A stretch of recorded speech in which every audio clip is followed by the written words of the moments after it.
भैया लोग की फरमाइश रहे वो हुई ये बड़ी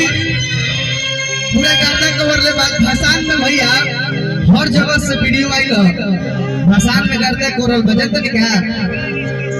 फगुआ में वो सोने वाली करी है कि फगुआ में वो सोने वाली करी है और होली चोली बापू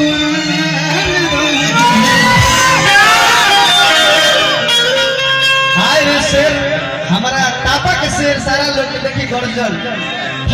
चिल्ला के जब बोलत तो चिल्ला लोग तेरी गरज के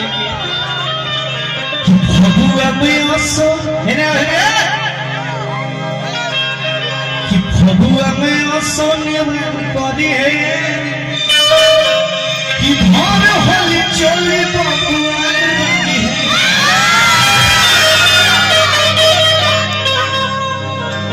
तेरे भाई लोग जो देख रही हो टूटल फूटल लौटाई नहीं दे रही थी कहने घुस गई होना बहुत कहे कि भाई वो औरत अपने राजा जैसे हमने के चाचा जी भी गईले हैं लेकिन हमने के थोड़ा सा करके नाच गा गाइब जा औरत थोड़ा भाव में कहत दिया देखिए पर छोटे भैया आए करे जा बड़ भाई हमारे छोटे भैया हमेशा आशीर्वाद प्यार रहेला ये लोग के प्यार आशीर्वाद सब कुछ पब्लिक के चलो करेगा जे कुछ भी गावत बजावत बन जा छोटू भैया सब गवे लोग के प्यार आशीर्वाद का भाई लोग के हो रहे था ये हो गई ले ले लेकिन तारा ना दे और कोना भाव में बहुत दिया जाए दो हो गई और ये सब पॉकेट फट जाए भैया कोना भाव में बहुत दिया औरत दिया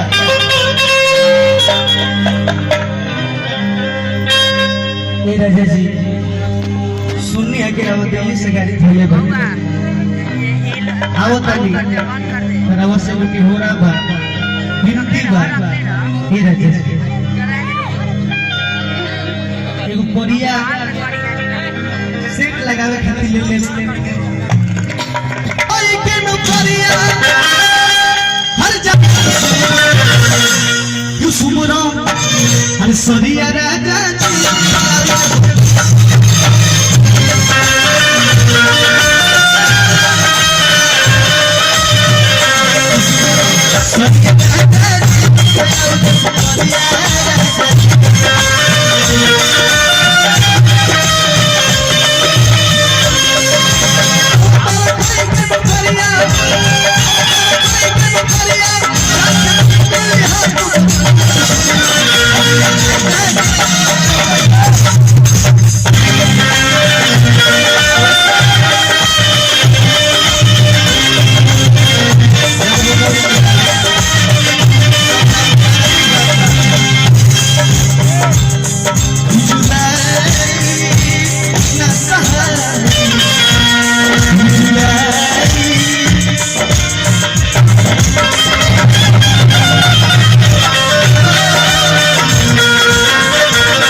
थोड़ा कमर हिलाइए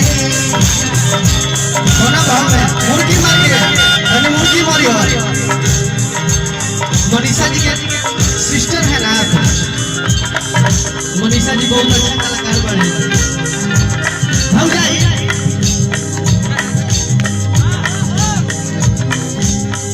भेज दी हम